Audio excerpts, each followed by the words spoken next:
I'm going to walk you through my number one productivity tool. And the bonus is, it's absolutely free. So what do I know? I've been in product management working in startups for over 10 years. And that job basically is defined by having more things to do than there is time to do it. Productivity and every minute saved is absolutely critical, more than anything just to maintain your own sanity. Step 1 is to install Raycast. Go to the website, download it, install it. Once you've got that set up, the next thing you're going to want to do is jump into the settings and set this as your default replacement for Spotlight. If you're not already using Spotlight with a keyboard shortcut and you're actually clicking on that little magnifying glass up in the top right-hand corner, I'm going to recommend that you start working on that muscle memory of Command Space in order to open up the shortcut window. So much easier than going and sliding the mouse all the way up, especially on a big screen, to go and click on that every time you need it. Now, Spotlight's pretty good, but it doesn't have all of the tools that are built into Raycast. We're going to go and switch out those settings. We're going to jump into your system preferences, go to keyboard, select the right menu, and you're going to uncheck the Spotlight shortcut here. And then you're going to go back into the settings in Raycast and you're going to bind the shortcut of Command Space. Now you can open that up with the same keyboard shortcut and Spotlight is going to be out of the way. This has everything Spotlight includes and a whole lot more. You can set your dark mode, light mode preference. Personally, I keep that to system. I know a lot of people run dark mode 24/7. Personally, I like to sync it to the sunset, so I have that set to system. And then you can configure the window mode to be compact or default. Personally, I've got this set to compact, but try both, see which one better suits you. Then we're going to go into the extensions tab. This is where all of the action is going to be. Now there's a whole library that you can browse through, find exactly what you're looking for. I've done that for you though. The best tools that actually make sense in your day-to-day are the ones we're going to go through here. If you have an idea and go, oh, it'd be really great if there was something for this, search through that list and you should be able to find it and get it set up. First one we're going to go through is Amphetamine. This is an app that stops your computer from going to sleep. I turn this on and set this up when I have a download going or a code snippet that's running in like a Google Colab, something like that, where I want to be able to leave my laptop alone, but know that it's not going to go to sleep and cancel whatever it is that is going on in the background. It doesn't come up every day, but when it does, it really is helpful. And now I can have that baked right into Raycast and don't have to have a separate app installed and set up. Next up, we've got the calculator. Now, who cares about a calculator? There's a couple of really nifty features that come in the Raycast calculator versus the Spotlight calculator. In fact, this on its own is almost enough reason to set up Raycast. I don't know about you, but I find it really hard to reason about numbers when it's just one digit after the other and there's no comma separation. When you're using the calculator here in Raycast, you can actually have those commas both in the numbers you type in and the numbers that come back out the other side. It helps save you from thinking that 100 million is a billion, those sorts of things. It's the idea of Raycast in general, avoiding those small hassles that just waste time. Now, my number one highest value aspect of Raycast, and a must-have, I can't imagine functioning without this, is Clipboard History. So rather than every time you copy and paste, it overrides what's on your clipboard, it's going to keep a record and a history of that. So if you copy 4 different things, like we're going to do now from the Raycast website, those 4 things are going to be there ready for you to paste later. And so this saves you from that. Surely you've experienced it. It saves you from that hassle where you write something out, maybe in Slack, maybe in an email, and then you cut it so that you can put it in a channel instead of a DM. Then you get distracted by something else and you copy onto your clipboard and the message you wrote is gone. Such a pain, such a hassle, and Clipboard History allows you to avoid that from ever happening again. And I'm regularly reminded of how valuable this is because it still happens to me on my phone all the time. And unfortunately, can't get Raycast Clipboard History on my phone. And so another pro tip that I have is set this up for the hotkey of Command-Shift-V. The reason I suggest that is that this is a shortcut that by default in most applications is used to paste without formatting. But if you're pasting from your clipboard history, you're already going to be pasting without formatting because that's just how it works. Clipboard History, number one reason to set up Raycast. Don't sleep on this. It's going to be such a lifesaver. Once you get used to having it and remembering that it's there, you won't know what you did without it. Next one doesn't come up that often, but when it does, it really saves having to go to dictionary.com, type in define tab, and jump straight to a definition. For example, I don't even know how to pronounce this, simulacra. This came up in a paper that I was reading the other day. I'd never heard it before, and so I looked up the definition to try and know what they were actually talking about. And when you put in those definitions, it's going to keep them there so when you come back next time, you can be reminded of those words, which gives you a little bit of better retention. This next one is generating fake data for pulling together design mock-ups, concepts, those sorts of things. You put in realistic information, but don't want to have to waste your time thinking of it. This is useful for common things like street address or phone number or email address or name. Pro tip, if you can't find it in this list, I actually recommend using ChatGPT.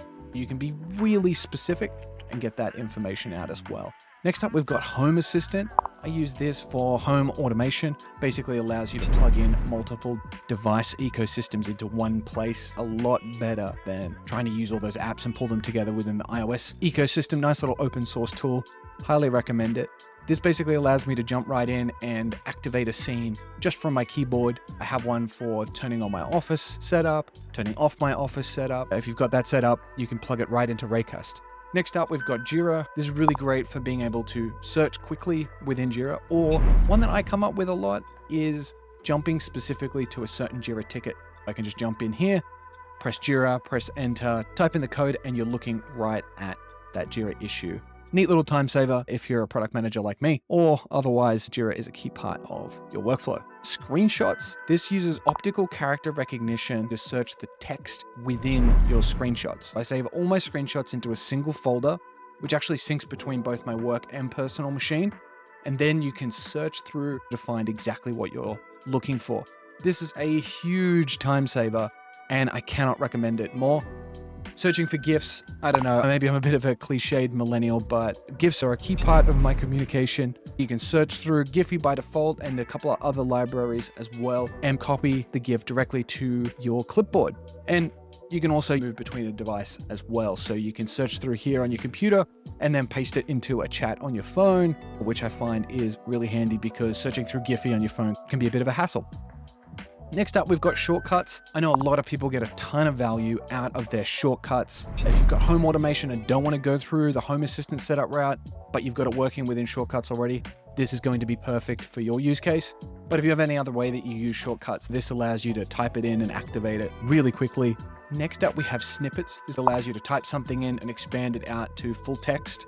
Useful for generating email templates, email signatures, snippets about particular promotions, SQL queries. Now in my current role, that doesn't really come up all that much. So I actually just have this set up to be a shortcut for those nicely formatted arrows that just a couple of products incorporate directly out of the box. But most of the time, you just get the arrow and then the angle bracket. This converts that into a nice little directional arrow, which can really up the professionalism of what you're writing. Another one that's not set up here because I set it up in my Apple keyboard shortcuts, which allows it to sync between my phone and my computer, is prioritization is a really annoying word for my fingers to type. I don't know why, but just getting the R and the I and the O all in the right order, even though I can do it in my brain just fine, is a little bit of a hassle. So P12N, P12N, which is the 12 letters between P and N, type that in and it expands it out for me on my phone or on my computer. Likewise, the @ symbol expands out to my email address.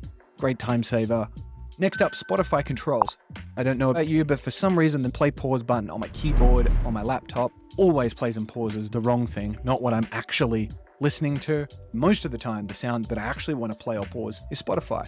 Now that I do it so much, I can just type the letter P and enter, and it's going to play pause my Spotify wherever it is. This saves me from that inevitable situation where I opened a YouTube video 2 days ago. It's sitting open in my browser, and then I press play and it starts playing in the background. Where is that? And then trying to scramble to find exactly where it was and actually get the Spotify song to stop playing, which was the whole goal. Anyway, system settings. I don't know about you. If you want something in your settings, you generally know where you're going. For example, I want to jump to displays and I want to change the location of my displays because my laptop's on the opposite side to what it's configured as within. I know they redesigned this recently, but I still find it really hard to find what I'm looking for. So this allows you to jump directly to where you want to go. Next up, we have window management. I've been using a window manager of all different sorts for probably 11, 12 years, all different tools over that time. Now it's baked right into Raycast, so I don't need to have a separate app that I'm paying for. This allows me to move my windows to a particular location in order to multitask more effectively, or at least not so much multitask, but looking at multiple things at once. For example, having a document open and having Slack open while having a discussion around it, or Google Meet or Zoom, those sorts of things as well. I personally have this set up to go half and half. That's how I like to lay out my screen. And I have also set up to make full screen because the double clicking doesn't always make it bigger. Sometimes it makes it full screen, which isn't what I want. I just want to make it the full size of the screen. And then another one for moving between displays. And so I have keyboard shortcuts set up for this. These are deeply ingrained into my personal muscle memory because I've been using them for over 10 years, these same shortcuts. Thankfully, nothing has really ever conflicted with them where I've gone, oh, I wish I used something else. So I can recommend them. I've tried a lot of tools and software and never had conflicts come up. And so pressing these buttons, I have left to go left, right, up makes it full screen, makes it bigger, and then down moves it to the next display. And another thing that we can do here is you can uncheck the things that aren't relevant to you. So when you install an extension within the Raycast system, it's going to give you everything turned on by default. If you uncheck this button on the right, it's going to disable it. We're just going to clean up the results within your Raycast window. So when you're typing, it doesn't show options that just aren't relevant, but highly recommend unchecking the items that are irrelevant to you so that you have a nice tight set of responses, which is going to save you mental processing when you're trying to look for something and you don't remember exactly what the term is. So that's my whirlwind tour of Raycast. This is how I have it set up on my machine. It's a huge time saver.